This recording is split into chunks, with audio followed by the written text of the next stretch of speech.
let's have a look.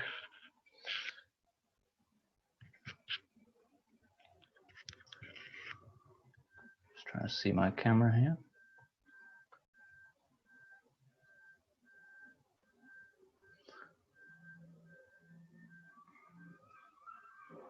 There we go.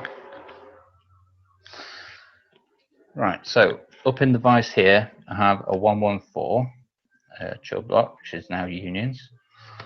And the way how we can figure that out when it's in the door is in the kit comes this breaker key. And we can insert this into the lock and give it a twist in the locking direction until it stops. That has stopped at almost horizontal. And that would tell us that it's a 114. If it was in the 114E variant, which I have here, and we do the same thing, we turn in the locking direction, that comes up to about 45 degrees. And that would tell us that's a 114E. In some circumstances, I have come across a lock which has already been picked with this pick. So that would have us turning a 114 45 degrees. So you do need another way to tell, just to be sure. And hopefully we can see it with this camera. Let me have a look. There we go. We can see the light through the keyhole. If I turn the curtain here, we can see a massive gap under the curtain. If I try the same thing with 114, sorry, that was a 114E. This is the 114. And we do the same and we turn that curtain. We now have a much smaller gap underneath. And that will tell us it's a 114. Okay. So the one in the vise we have here is 114, as we said. And the first thing we'll need to do is it's called breaking the curtain. We're not damaging the lock as such. We're just making it so that we can reach the levers. And let me show you what that is. This is a broken 114 curtain. I'm trying to see on the screen there. Show the. There we go. Get my tweezers and just sort of show you what's happened when we break the curtain. See if we get it to focus.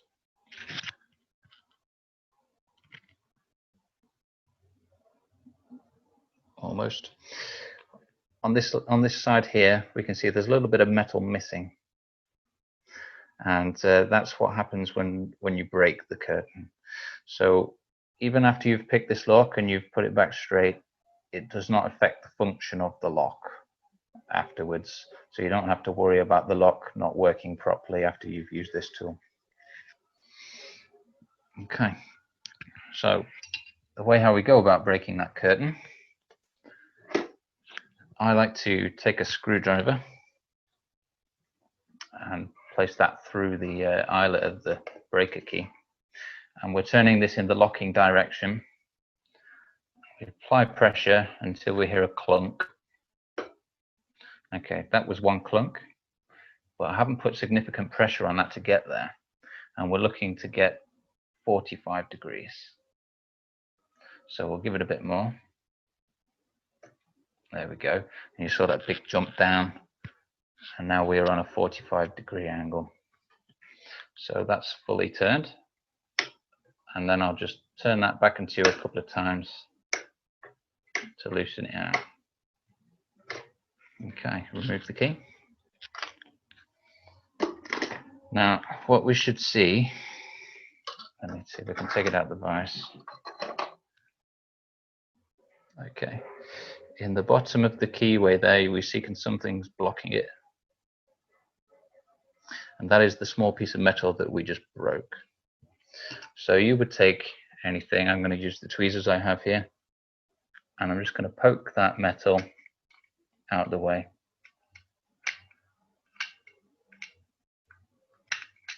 You might use a little small flat screwdriver or something like that. It's giving me trouble, So I'm going to put the breaker back in and give it a few more. Like when you're bending metal back into, you're weakening it a bit.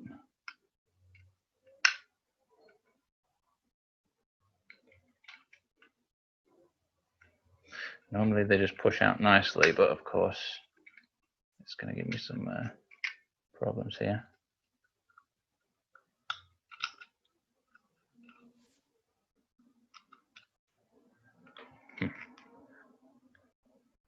It shouldn't get in our way too much, as the levers are at the front here and the part we've broken is at the back. If the lock was on the right hand side and that was given us an issue, then it might be more of a problem for getting the key in and out. Okay, so the next thing, and the most important part in my opinion of this, is setting up your reader key. Okay, so for that we have this piece, which is marked left and right, so we know which side. We are bolt on the left, and this is currently set up for bolt on the left, but we have a grub screw in the end, which we can remove. If we loosen that off, we can now, oh, mine's in there pretty tight. Oh, there we go. Well, you can see that's coming out there. If we take that out and flip it over, put it back in and tighten up the grub screw, and then that would be then suitable for the lock on the other side. Shouldn't have taken it out because mine's tight.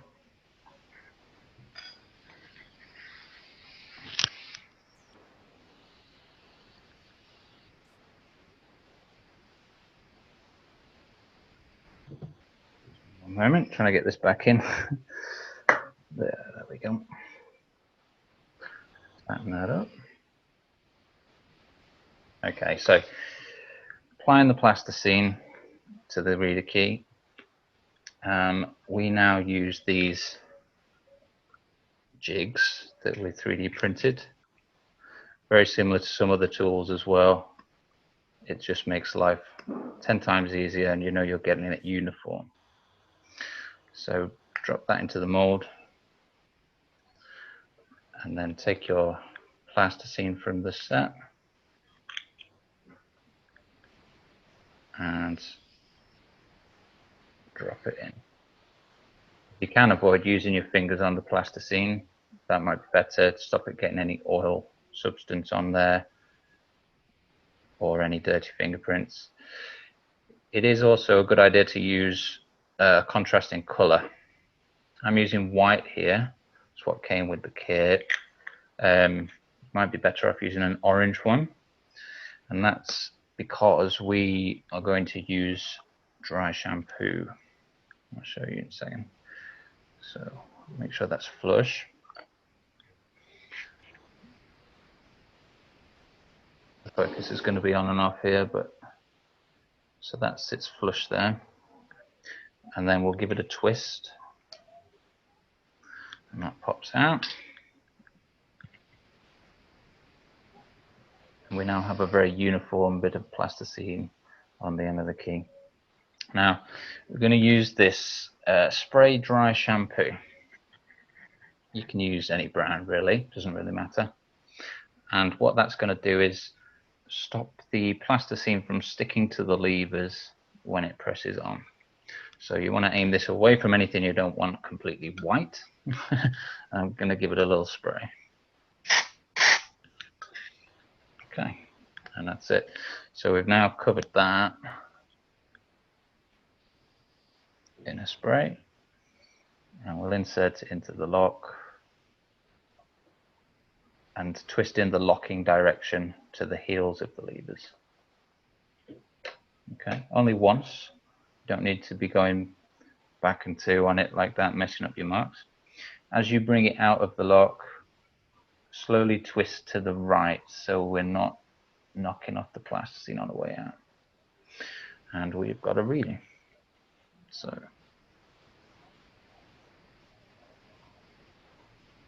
there we go. So reading this You'll get a manual with this tool, like this. Within this manual, it'll talk about the markings that it's going to make on the key and how to read between the different ones.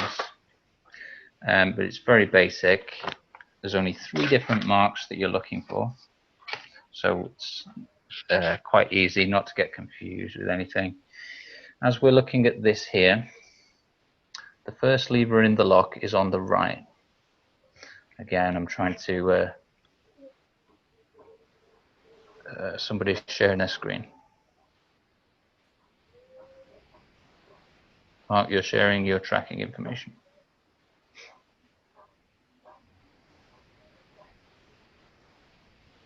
I'm just going to wait a minute. Mark, if you can hear us, you're sharing your screen.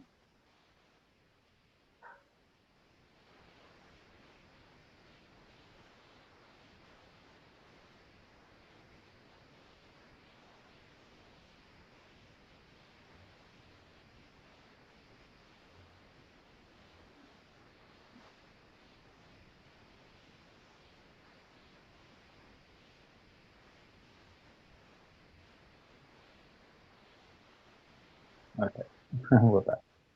So, or just pretend you didn't see Mark's emails. Fine. There's nothing exciting. Sorry, guys. That's all right. I got a private message saying. Right, back to Gav. Okay, so we've got a reading here. I'll have to just bear with the camera and try and get it to focus for you. I am reading my marks here from right to left, as that's how my levers are in the lock. And I have a short mark, and then a spot where there is no mark, another short mark which matches the first one, a long mark, and then another short mark which matches the first and third. So in these locks we have an ABA pattern, which means that there's only very few circumstances where it's not the case, that lever 3 and lever 5 will always be the same. If the lock is on the right hand side, that would then be the 3 levers closest to you, which are going to be symmetrical to each other. So that can be useful to know, as in some circumstances, maybe when you're removing the key, you might knock that last mark off. And you can't really see it very well, but we'll know it will be the same as lever 3. Okay. So our short mark would refer to a B pin in the kit. We have pins A, B, and C. And the shorter the mark on the key, the longer the pin you need to use. And we're going to load up our pick. I probably should show you that as well. Here's the pick. It's pin and can system. There's hole slots in there. There's 7 holes which would relate to the levers inside the lock. If the lock was on the right hand side, we'd use the holes furthest away from us, as that's where the levers are. If it's facing the left side, we're going to use the ones closest to it. And that also correlates to the handle at the back and the numbers we use to lift each pin. So back to the reader key, we have a short mark first on lever 1. So a short mark relates to D. Again, that's all in the manual. So this pin to use there. The next on the reader key is a no mark. So we'll use a long pin there. The next mark following that was a short mark, so that's another B. And then we have a really long mark. We'll use a C pin in there, very short one. I will show you this after I've loaded it so you can see. And the final mark on there we know is the same as 3, which is short mark. In the kit does come a little pot here of grease. It's a good idea to either dip a pin in the grease before you put it in the tool, or simply add a small amount of grease into the holes of the tool to hold the pin in, as well as keep the tool lubricated. The pins sit on magnets in the box, so they are slightly magnetized themselves, and they will sort of hold themselves in the tool a little bit, but it's not a bad idea to keep the tool good. So here we have our made up tip, which does relate to the makeup key here. You can hold it up and actually see the marks matching it. Now we should be able to place this in the lock and apply our tension. If your tool is difficult to get under the levers, then you have one or more pins that are too long and you need to come back to your reader key and try and weigh up where you've gone wrong. You can always take a fresh reading, a new bit of plasticine if ever you're struggling with the one you've done. Start again, get the reading right, then you're not picking for ages with the wrong pin. So we turn nicely under those levers, and the first thing we're going to try on the tool here, the first line is 0. What 0 does is it lifts all of the pins up at once, as in an overlifting kind of attack. So we always try that first, just to try our luck. It's not going to work most of the time, but the odd chance it does work, you're going to save yourself a lot of time and it will just open up. So, in my case, just for the video, of course, it has gone on 0. You've opened the lock, and that's how simple it was. It's how simple it can be. Like I say, it won't always go that way, and we can pick it normally as well, so we'll do that. So we're starting at 1. That's our first lever in the lock. We'll apply the tension on with the blue part of the tool, and with finger and thumb only, we'll twist. I'll just move the camera a bit so you can see. There we go. With our finger and thumb on number 1, we're twisting clockwise until it stops, and then we bring it back again. And we can move on to the next number by sliding it forward. There's a detent system in here, so you get a nice click, you know you're on the next lever. And we'll do the same. Turn it till it stops, and turn it back again. And so on, moving up to number 5, as that's how many levers we have.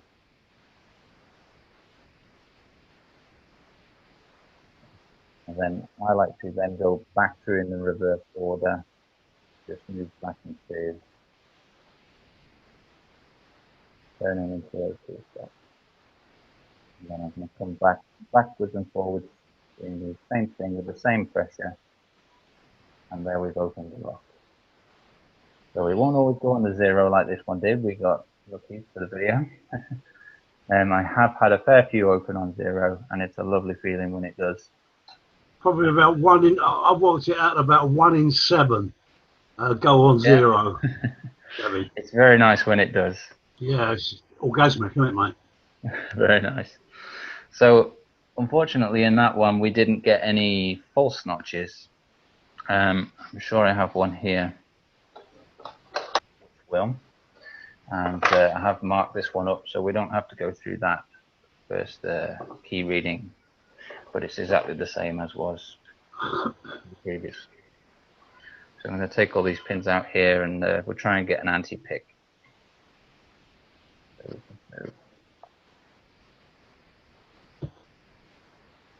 What you didn't mention there, Gavin, was that if you haven't changed any pins, they will all lock up on 0. Oh, definitely, yeah.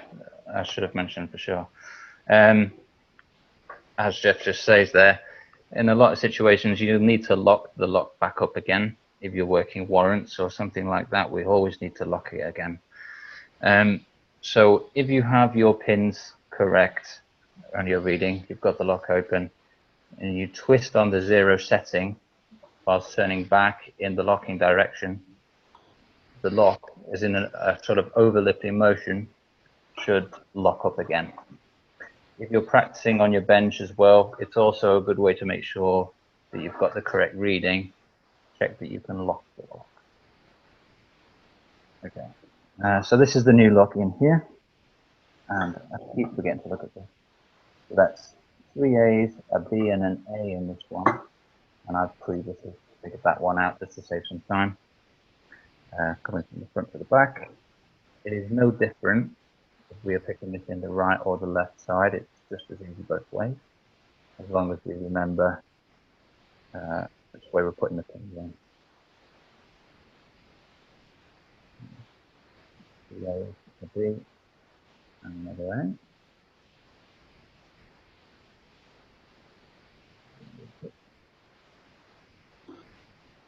Okay. So again, it turns under the levers nicely. And we'll try that 0. And we didn't get anything. Unlucky. So, what I like to do to make sure that after using the 0, I like to turn the tool back again. Make sure it's fully turned anti-clockwise with the red knob. And then turn it back under the levers again. That ensures that any pins are pressed back down into the tool. And then we'll start, as before, from lever number 1 and work our way through. Again, the same constant pressure on the tension.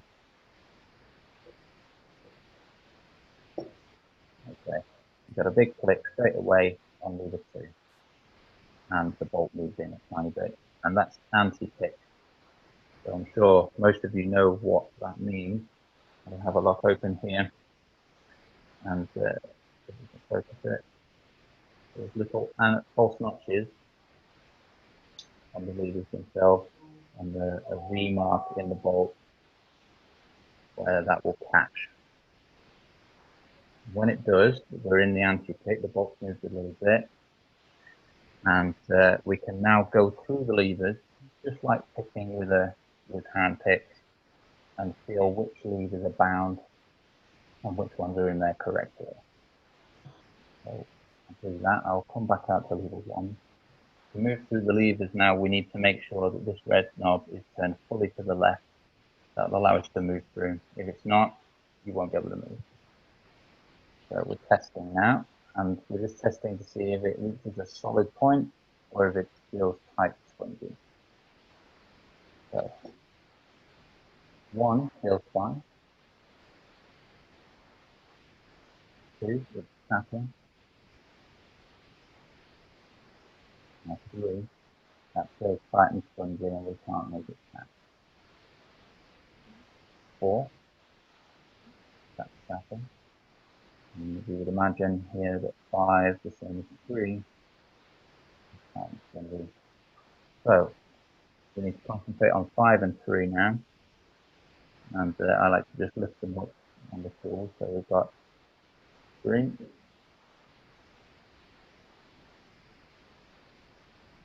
Okay, that's our ABA pattern. We can lift those out. And the name of the game is to lift to the next highest pin. Now A is currently our longest pin that we've used, and we need to move 1 up higher. In the box there is another section which has number 1 pins. Now these pins are longer than the tallest pin in your ABC. We will put these in the tool, but we need to be very careful with them. Whenever you're placing 1 pins into the tool, you need to remember not to lift those pins. If we do lift the pins while it's in the lock, the tool can become entrapped in the lock. It is possible to get the tool out again, but you'll be fiddling, trying to lift pins through the keyhole quite a bit. It is possible, but we'd just rather not get into the situation in the first place. So we put the tool in and turn it just as before. It goes under the levers just fine. And come back to lever 1. Okay, and we're remembering, do not touch 3 and 5 because we've moved them. Even if we didn't move them up to number 1s, if they were currently Bs and we move them up to As, we still don't touch them because they are now or should be at the correct height. So as before, starting at 1, and the lock opens. So certain pins in there were already at their correct height. So pin 5, 4, and 3, now that we changed the pins, were all sitting at their correct height, and we only needed to pick 1 and 2. So with that open like that, great, we're in. We need to lock it up again. We cannot use this pin setup. As you remember, we're not allowed to lift those 1 pins. So we have to go back to our original reading, which should then lock the lock back up. So we've changed them 1 pins back to A's. Put back in the lock. Come over to 0 on the tool. Apply some pressure. And it locks. Save you one heck of a lot of time on the door. If you pick the lock by hand, if you managed it, you can only throw the bolt so far to get the door open, and you can't go all the way. You trap your wires, and it's hard to pick a lock closed, trust me. With this tool, it doesn't matter. We can just use it like a key, pretty much. There's not a great deal else that I can think of. Maybe if Jeff wants to add anything that could help out.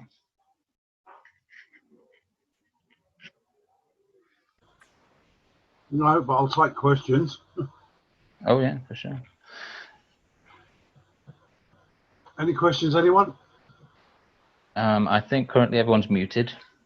So maybe they asked in chat. I was not been watching the screen. Yeah, what are the black keys in the what are the black keys in the kit for, mate? The black keys are a freebie that you must have got off me when you went on one of my courses. Basically, initially those were the original keys that we used before I went up to the posher keys. The interchangeable ones. That's what was confusing me then, mate. Yeah, so you can use either or. Basically, some people prefer the original keys, but the key that's supplied with it now, it doesn't come with black keys. If anyone wants a couple of black keys, by all means, email me and I'll send you out a couple. Because I've got a bloody big box full of them that I'll keep fed up with, keep moving around. Anything else? Any other questions, Les? Yeah, sure. Obviously, because I'm just starting out, on average, how often do you actually find yourself using the kit? How often do you use the kit? Yeah, how often do you find you using it? I could let you know that if you want, from my point of view. Yeah. I am based in London, so I'll get a lot of these locks. I think doing warrants, I was getting 2 a week sometimes, and I even had 3 in one day. Okay, cool. Cheers. No question. One little thing I will point out that I'm sure Kevin might mind me saying is that he had a little bit of a problem, which is Murphy's Law, when he broke the curtain. I don't like calling it breaking the curtain, I like calling it forcing the curtain. But we call it a curtain realignment tool. But basically, he had a little bit of a problem getting the little bit out that was stuck in there.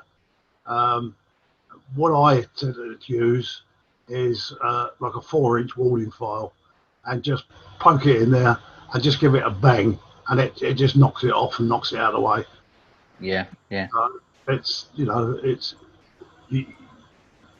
when you do it, you'll find your own methods, but that's the method that I use. I found that most of the time I've done it, it just drops off. That's absolutely right. Poke it out really easy. I do it. And Gav, the other lock we've got is the safe lock. Have you got that with you? Sure. Yeah. As I was saying,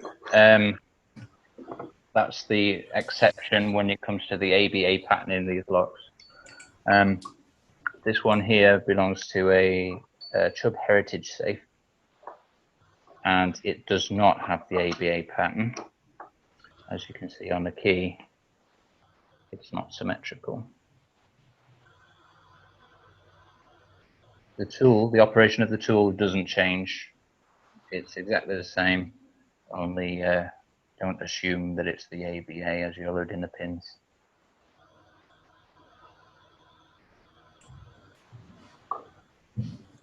And that tool will open that safe. So yeah, it's good for those as well. Fantastic. Yeah, I mean, basically, this tool is, I've made it so that it's, with all due respect, idiot-proof. We're after probably no more than 20 minutes, you know, practicing on the bench. I suggest that you put a cutaway cover on it, you know, cap, or a Perspex cap, and have a look, see what's happening inside the lock. But after 20 minutes practicing with it, you'll be an expert at it. Believe me. I know there's a few guys on there, a few faces I can see that swear by it, that use it all the time. I know Gavin loves it. Absolutely. But it's, and obviously Gavin has gone through all the procedure bit by bit to show you how things work. But realistically, if you're out there on the doorstep, it shouldn't take you more than 3 or 4 minutes to actually open one, providing you're doing things right. And sitting here going through everything and explaining it takes a lot longer. And obviously the one thing that Gavin kind of missed out a little bit there was the reading on the 114, which Gavin has been showing you, and the 114E can vary slightly. But again, with practice, once you've taken a reading of the 114E, they can't possibly go into anti-pick. It's impossible, absolutely impossible for the 114E to go into anti-pick. But when you take the reading, sometimes the A, which uses the A pin, is the 1 or 2 height lever. They can actually mark, whereas a 1 or 2 height lever in the 114 doesn't mark at all. But if you've got, say, 1s and 2s and 3s, 4s or 5s in the lock, you can actually confuse the A's and the B's if you don't understand it. But in the instructions, it tells you what to do, how to you know, distinguish between the two. What you need to do is, besides just looking at the face of the key, if you look down on the top of the key as well, the A's will only just slightly nick, whereas the B pins will go, which I like to call shelve, they will actually go to the back of the reader key. So if you're confused whether they're an A or a B, just make sure you look down on the top and see how deep it's actually gone. If it's just a nick, it's going to be an A pin. If it goes to the back, if it shelves, then it's a B pin. And if you do that, you can't go wrong. And also, on the what Gavin didn't explain as well was that the A pin, if it's an A pin, you know in that position that it's a 1 or a 2 height lever. If it marks with a short mark for a B pin, you know that that's a 3, 4 or a 5. And if it's a long pin, it's a 6, 7 or an 8. If it's if it goes into anti-pick, it can only go in anti-pick if it's a number 3 pin, number 3 lever. So it's a B pin.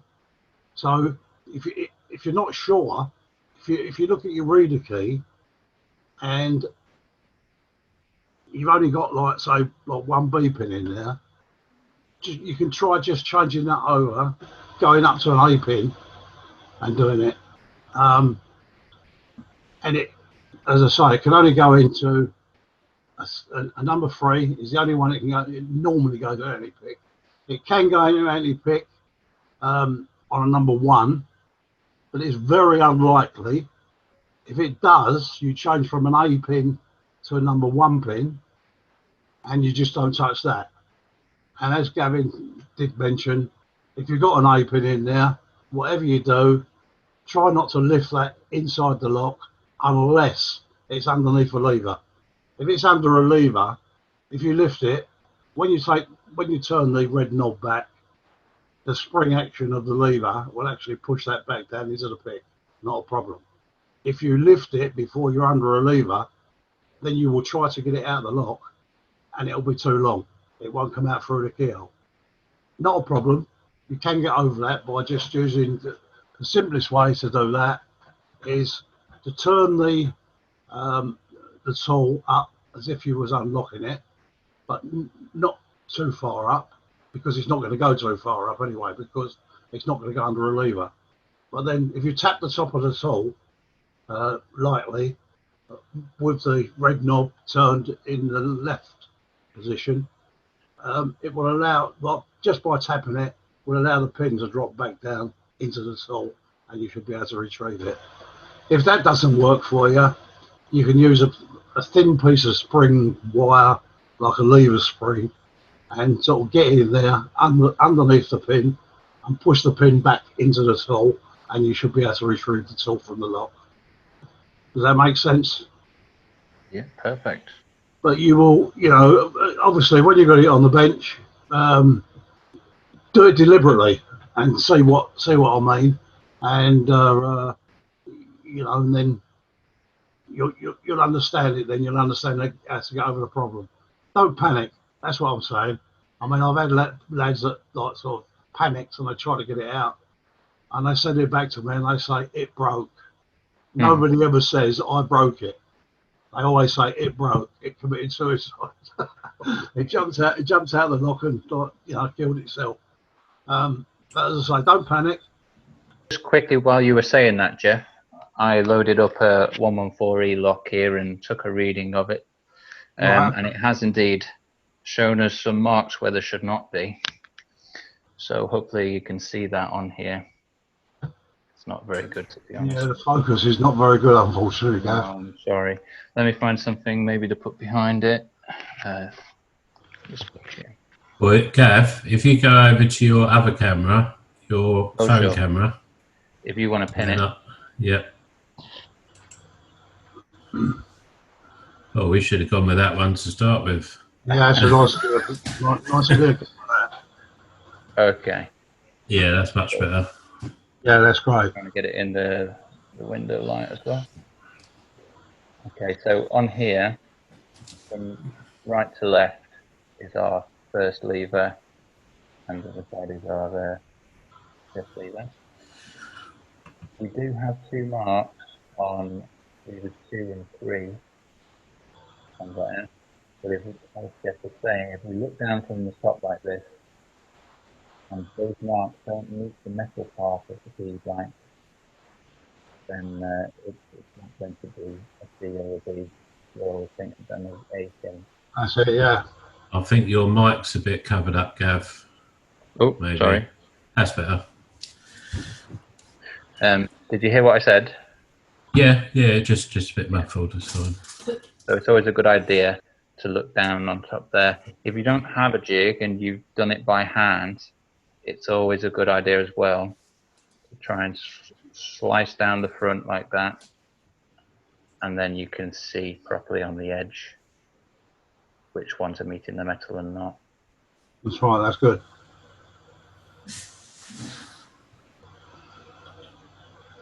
Oh. Yeah. So we haven't. Has anyone else got any other questions? Anyone else not got the tool and looking to buy it? I can see Rich putting his thumb up. Yeah. Okay. Well, we've got. Whereabouts are you based, Richard? He's at Essex. You're in Rich. Essex. Can you speak, Rich? Yeah, I'm in Essex, Southend. Oh well, you're not too far from me. I mean, I'm in Rainham in Essex. So, Oh yeah. yeah. If you wanted one, I'd be happy to give you like a 1-to-1 for about 20 minutes to show you how it works anyway. So. Oh, definitely. Well up for that. So, Definitely, yeah. Just give us a shout, and it's not a problem. Yeah, they 100%. basically endorse it. Yeah, and you'll use it a lot, Rich, on the warrants, so it's worth having. Yeah. Oh, you're Yeah. a warrant guy, are you? Yeah, one of Mark's. Yeah. Yeah. So yeah, Jeff's worked out a deal. So normally, if you were to buy it from a wholesaler, I know lots of people get it direct, but it's 310 plus VAT, and he's very kindly knocked more off what he would do normally. So it'd be £260 total with no VAT, That's it. which is really good. So if you message Jeff if you're on Facebook. If you need his contact details, just message me. I can pass them to you. And also, Yeah, will do. yeah, Yeah, I don't know. Say for the people that are on here today, 260 plus £8 postage, which would be like special delivery. yeah. But if you're coming So, in yeah. myself, save your postage. Yeah, I think Yeah. Can I ask you a the question? administrator has a question. Yeah. Oh, Yeah, go ahead. When I've opened it on 0, sometimes it doesn't lock automatically. Why is that? It should do. It will do. It's just obviously I'm not being funny. It's you. You sometimes have to give it a little bit of a wiggle. Yeah, it usually is me. yeah. No, I've If it's open on 0, it'll lock on 0. And Right. every single 114E will lock on 0 simply because it can't go. It's impossible, absolutely impossible for it to go to anti-pick because the pins, most of the anti-picks are at the bottom of the levers because the way the levers are made. So you're not lifting them high enough for them to go in anti-pick. So none of them will go in anti-pick on a 114E. And so obviously they will all lock on 0. They'll pick as normal, but lock on 0. On the 114s, if you opened it on 0, they should lock up on 0. The only time that they won't lock up on 0 is if you've changed any pins, but then you just change the pins back to what your original reading was, and then they should lock up on 0. But sometimes I say it's just a matter of a little bit of a jiggle, if you like, and they will all lock on 0, guarantee you. Yeah, I'd agree with that. Yeah, definitely. You've got to, sometimes twist it a bit and knock them up. But yeah, it'll always go. Right. So the other thing we've got as well is the jig. So if anyone's already got the tool and they're interested in the jig, you can get that through our website. Yeah, very good little tool there, mate. The jig is it's handy. Well, I'll tell you what it's good for is if you're on the bench and you're going through 10 locks, you can spend more time making up the keys while you're practicing. So we use it. Originally, we designed it for practicing on the bench for apprentices. So yeah, that's £20 plus VAT plus the postage, which is a couple of quid. So yeah, if you're interested in that, just get in touch with me or Gav or one of the guys, and we'll send you a link to the website. I could probably put it in the chat as well. Have you sent me one out, Mark? Do you know what? You've just reminded me. No, I haven't, but I will. No, I've been a bit busy this week, but I've got a load done, so I'll send it out to probably this afternoon, actually. No problem. Yeah. Thank you. No probs. Gavin, have you come across anywhere on the 114Es you've only got a long mark? Only got a long mark on its own. Yeah. Yes. And the lock won't open. I would put that down to, or in my head anyway, what I did was thinking that it's hitting that lever, bottoming out, and not being able to touch the other levers. Yeah, that's exactly what happens. I mean, I don't know if you want to explain about the chart. I'll send you across. Turn the camera down a little bit. Spin it around. So these are the 114E levers, and it's not going to be right with this key bitting, but maybe we can show you anyway. Typically, I think I've found when it's in between the ABA pattern, and as we can see as they sit here, where the reader key is hitting here, if the middle of the ABA pattern is lower than the two outside ones, the key will hit the middle and not be able to touch the other two on either side or the rest of the levers in the pack. Only really found it when it's in the ABA pattern. It could also be 3 and 5 along, and you can't read the one in between, in my experience. Yeah, that's very well explained, really. If it's easier to get around if you start with the lowest pin on the lever that you can't see and test it in the lock. It's very good feedback on the tool. It'll tell you if a pin is right, if it's too short, or if it's too long. Okay. There is a chart as well that comes with it that is kind of self-explanatory, I think. Yeah, because they've still got a nice manual here. There's quite a lot in there to read through. I should probably have another read through it. On the reader pin key, sorry. Yeah. If we're going from right, then the lip on the keys at the front. Sorry, say it again.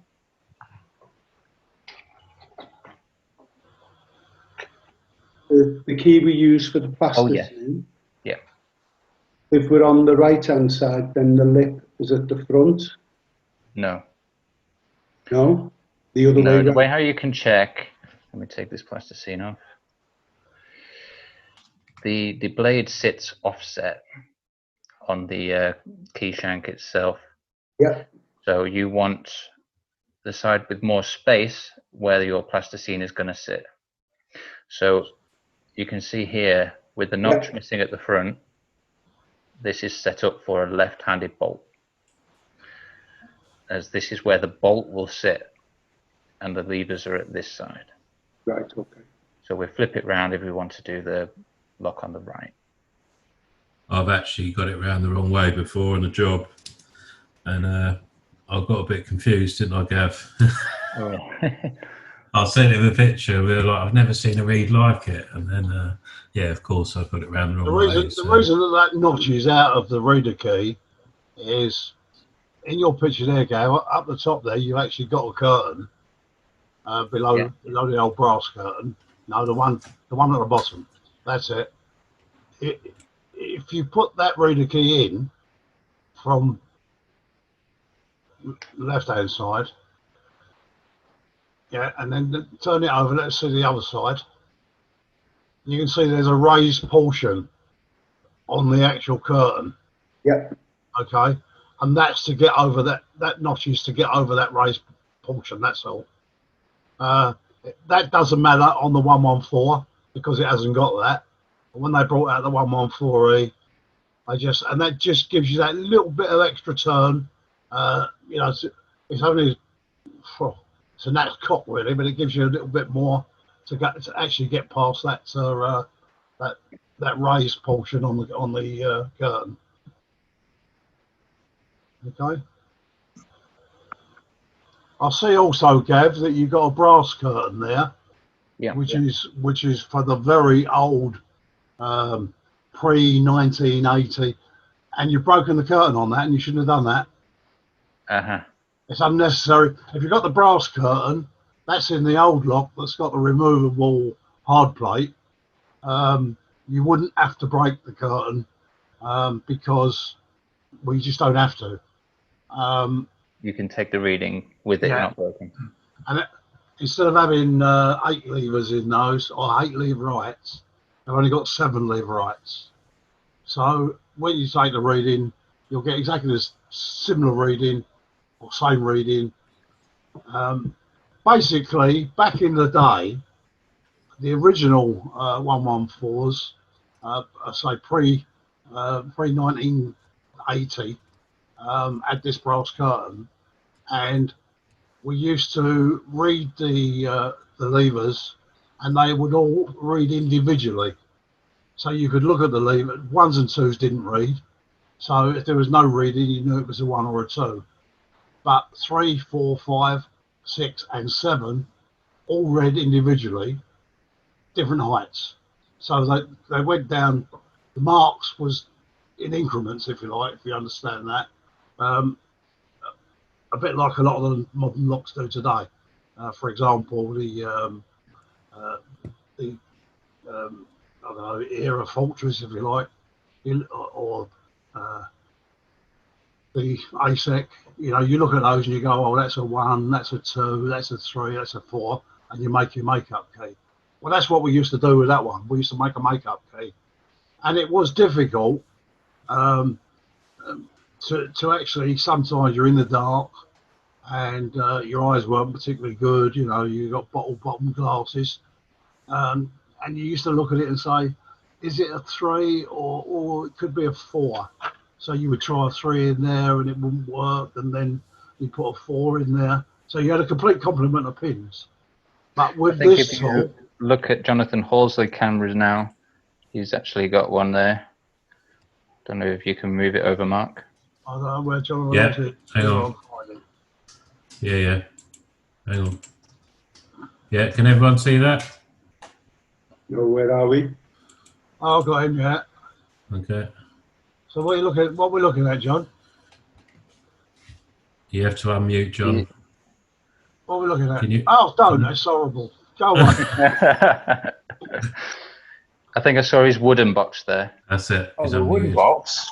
Oh no, the wooden box is something different. Oh, sorry. This is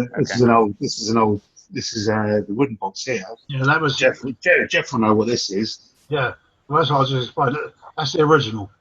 No, wow. this is the 114 one. This is the Carver 20. Carver, did you say? Original Carver 20. That's not the 114. Okay. No, it's not the I thought 114. that It's was the the original Oh, is it a foil impression thing? The original one. Staddon's. That's something different. Go away, John. Right. Absolutely. Well, you got that one. That one. I just saw his wooden box and thought it was the old Staddon. No, I used to have that one. That was the original. I've still got that one. But so, and I think Shane Houser's got one too. But that's what we used to do. We used to make a makeup key, and so they all read individually. It was a bit difficult deciding whether it was a 4 or a 3 or whatever, and it was a little bit of progression messing about. But with this tool, there's no resonance to do any progression.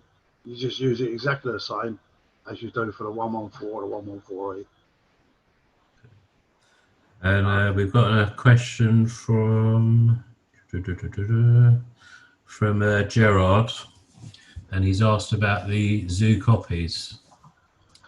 Can the tool work on them, and does it need to be used any differently? What's that? The zoo copies, the zoo 114.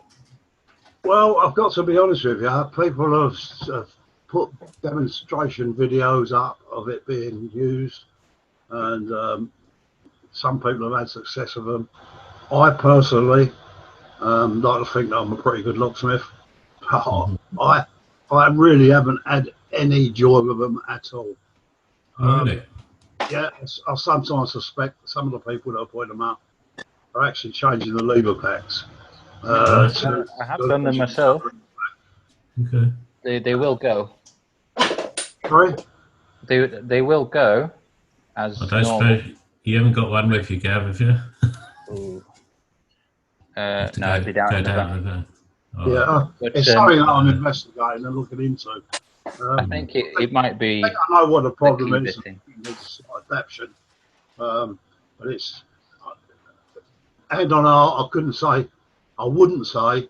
Oh yeah, definitely open all the zoo copies, because that wouldn't be honest. No. That wouldn't be true. No, that's fair enough. It could be reliant on the key bitting for some reason. Don't know why. Absolutely, yeah. I mean, I've tried it on 3 or 4 of them, and honestly, I've had no joy with them whatsoever, which is quite annoying. But I couldn't wait for them to come out to have a go. It didn't happen. All right, so has anyone else got any other questions?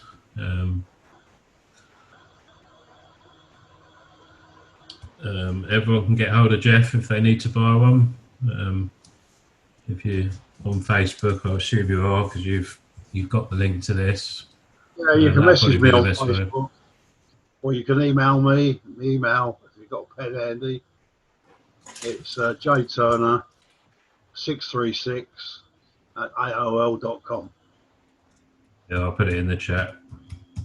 Yeah, okay. Yeah, got that. Yeah. I would like to say, Gavin, thank you very much for what you've done today. It's yeah, likewise. I think it was very enlightening. I think people should. That's how easy it is. It's one thing me actually doing it, and you'll go, oh yeah, well he's biased because he is his tool and whatever, and I suppose I am. But Gavin done it, and he's totally unbiased, and he's happy with it. I know that he uses it regularly, and I think you've done a very good job there, Gavin. Thank you very much. Yeah, yeah, I do too. Well done, Gav. It's one of those tools that if you, like happened to me and to many others, when a lot of the tools got stolen from the van, it's one of the first tools that you buy again. It's very necessary in the line of work. Yeah. Okay. So I think we could probably wrap it up now. Yeah, I'd like to echo what Jeff said. Thanks to Gav and Jeff, actually, both joining in. So we haven't charged for this. So we're going to hopefully do a few more while we're quiet. So we'll post details on that. If you do want to buy Gav a coffee, I can put his email down for PayPal if you want to buy him a coffee. Anything else you want to add, Gav? No, that's it. I think we'll try and do cylinder picking of the same sort of layout that we've done today. Maybe switch the cameras. That other one was better.